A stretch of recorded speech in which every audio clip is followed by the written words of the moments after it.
నేడు హైదరాబాద్లో నిర్వహించే సచివాలయ ముట్టడి కార్యక్రమానికి నిరుద్యోగులు యువత విభాగం పిలుపునివ్వడంతో ఆ కార్యక్రమానికి వెళ్లకుండా చిన్నశంకరంపేట మండలానికి చెందిన బీఆర్ఎస్ యువజన విభాగం మరియు విద్యార్థి విభాగం నాయకులను చిన్నశంకరంపేట పోలీసులు అరెస్టు చేసి పోలీస్ స్టేషన్కు తరలించడంతో విషయం తెలుసుకున్న బీఆర్ఎస్ మండల శాఖ అధ్యక్షులు రాజు పోలీస్ స్టేషన్కు చేరుకొని వారికి సంఘీభావం తెలిపారు.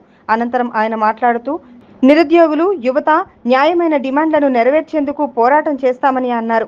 ఈ కార్యక్రమంలో బీఆర్ఎస్ మండల అధ్యక్షులు పట్లూరి రాజుతో పాటు టీఆర్ఎస్ యువత విభాగం మండల ప్రధాన కార్యదర్శి అత్తెల్లి నాగరాజు, విద్యార్థి విభాగం మండల అధ్యక్షులు నరేష్, ఉపాధ్యక్షులు గోపాల్ నాయక్, సుధాకర్ నాయక్, చిన్నశంకరంపేట మండలం మాజీ సర్పంచ్ల ఫోరం అధ్యక్షులు యాదగిరి యాదవ్, వెంకట్రామరెడ్డి, స్వామి, పోతరాజు, రాజు, బైండ్ల రాజకుమార్ తదితరులు పాల్గొన్నారు.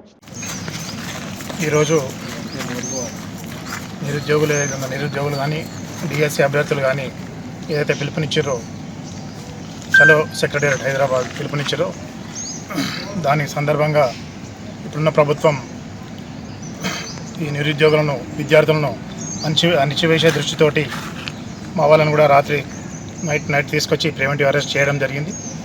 ఈ నిర్బంధాల వల్ల వాళ్ళు సాధించేది ఏముండదు, ఇంకా కూడా ఉద్యమం ఉధృతంగా లేస్తుంది.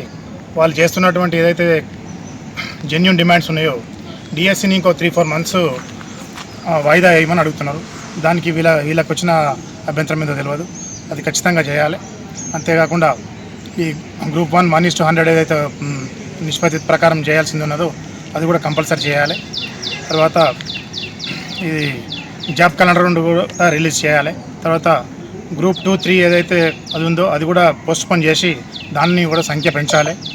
తర్వాత 2 లక్షల ఉద్యోగాలను భర్తీ చేస్తామని చెప్పడం జరిగింది ప్రభుత్వం, అది ఖచ్చితంగా భర్తీ చేయాలి.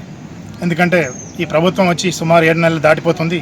ఇప్పటికీ ఈ కాంగ్రెస్ ప్రభుత్వంలో ఒక సొంత నోటిఫికేషన్ వేసి ఏ ఏ ఏ డిపార్ట్మెంట్లైనా వాళ్ళు అంటే ఈ పరీక్షలు నిర్వహించి తర్వాత వాళ్ళకి మన అపాయింట్మెంట్ ఇచ్చిరా?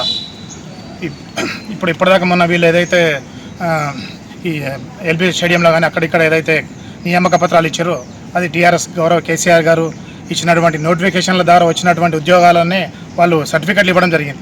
ఆ నోటిఫికేషన్లో వాళ్ళ రిజల్ట్కు అప్పటికే తెలిసింది. ఇది డిసెంబర్ 9 కన్నా ముందే, డిసెంబర్ 13 కన్నా ముందే వాళ్ళకి ఏది నిరుద్యోగులకు తెలిసింది. వాళ్ళ రిజల్ట్ చూసుకుని అప్పటికి మాకు జాబ్ వచ్చేసింది అమ్మాయి అనే దాంట్లో వాళ్ళు కొంచెం రిలాక్స్ అయినారు. ఆల్రెడీ చిన్న చిన్న కోర్టు సమస్యలు ఉంటే అవి తీసి ఖాళీ వాళ్ళు ఈ నియామక పత్రాలు అందజేయడం జరిగింది. దానికి ఏదో మేము సాధిస్తున్నామని అట్లా అది ఉన్నది. ఖచ్చితంగా ఈ గవర్నమెంట్ ఫెయిల్ అయింది. ఇప్పటికే నడుస్తున్న వ్యవస్థలను కూడా వాళ్ళకు చేతనైతే లేదు.